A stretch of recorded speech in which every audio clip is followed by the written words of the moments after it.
আসসালামু আলাইকুম দর্শক, আশা করি আপনারা সবাই ভালো আছেন। আজকে আমি আপনাদের সাথে শেয়ার করব দেশি কচুর মুখি দিয়ে ইলিশ মাছ দিয়ে ডাল। তো কিভাবে দেশি কচুর মুখি দিয়ে ইলিশ মাছ দিয়ে ডাল রান্না করতে হয় এটা দেখার জন্য আপনারা আমার ভিডিওটি না টেনে পুরো ভিডিওটি দেখুন এবং ভিডিওটি ভালো লাগলে অবশ্যই চ্যানেলটিকে সাবস্ক্রাইব এবং ভিডিওটিতে লাইক এবং কমেন্ট করবেন। প্রথমে দেশি কচুগুলোকে সেদ্ধ করে নিয়ে সেগুলো ছাল ছিলিয়ে মাখাতে হবে। এ সময় খেয়াল রাখতে হবে যেন একেবারে বেশি গলে না যায়, হালকা একটু গোটা গোটা রাখলে ডালটা বেশি টেস্ট হয়।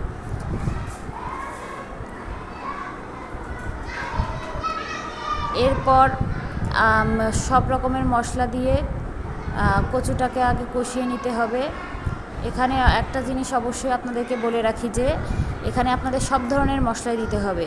মাংস রান্নার ক্ষেত্রে আপনারা যে ধরনের মশলা দেন সেই সব ধরনের মশলাই দিবেন, শুধুমাত্র গরম মশলা বাদ দিয়ে। এখানে দেখতে পাচ্ছেন জিরার গুঁড়া, আদা রসুন বাটা এবং অন্যান্য সকল মশলা এখানে দেওয়া হয়েছে এবং ডালটিকে ভালোভাবে কষানো হচ্ছে। আর এটা খুব সাবধানে করতে হবে যেন নিচে লেগে না যায়। তারপরে ডালের ভিতর আমরা পানি যোগ করব এবং খেয়াল রাখতে হবে পানি যেন বেশি না হয়, কেননা কচুর মুখিতে পানি দিলে এমনিতেই আরও পানি উঠে যায়, ডালটা তখন পাতলা হয়ে যায়, খেতে ভালো লাগে না। এর জন্য পানি সামান্য দিবেন, পরে আবার ডাল থেকেই পানি উঠে যাবে, ওই সামান্য পানিতেই ডালটা রান্না হয়ে যাবে। এভাবে ভালোভাবে নাড়তে থাকবেন যাতে একসাথে দলা লেগে না যায়। এই নাড়তেই হবে, অনবরত নাড়তে নাড়তে দলাগুলো ছেড়ে গেলে তখন জোরে আঁচে জাল দিতে হবে এবং একটু পর পর নাড়তে থাকতে হবে।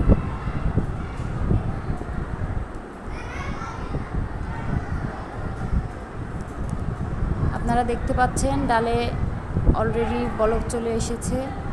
এভাবে জাল দেওয়ার পরে এখন আমরা ডালে বাগার দিব। বাগার দেওয়ার জন্য আমরা আলাদা একটি কড়াইয়ে তেল দিয়ে তেলটা গরম করে নিচ্ছি।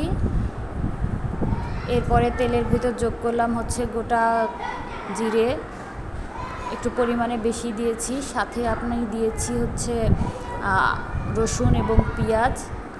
রসুন, পেঁয়াজ এবং জিরার পরিমাণটা অবশ্যই বেশি দিতে হবে, তাহলে টেস্টটা ভালো আসবে।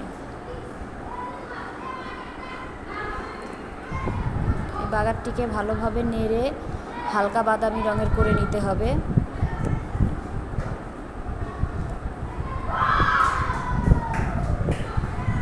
আপনারা দেখতে পাচ্ছেন এখানে বাদামি রং আসতে চলেছে প্রায়, এবং প্রায় হয়ে গেছে। এখন আমরা এটিকে ডালের ভিতর ফোড়ন দিয়ে দিব। আপনারা দেখতে পাচ্ছেন ডালের রংটা অনেক সুন্দর হয়েছে। এর ভিতর আমরা বাগারটা দিয়ে দিলাম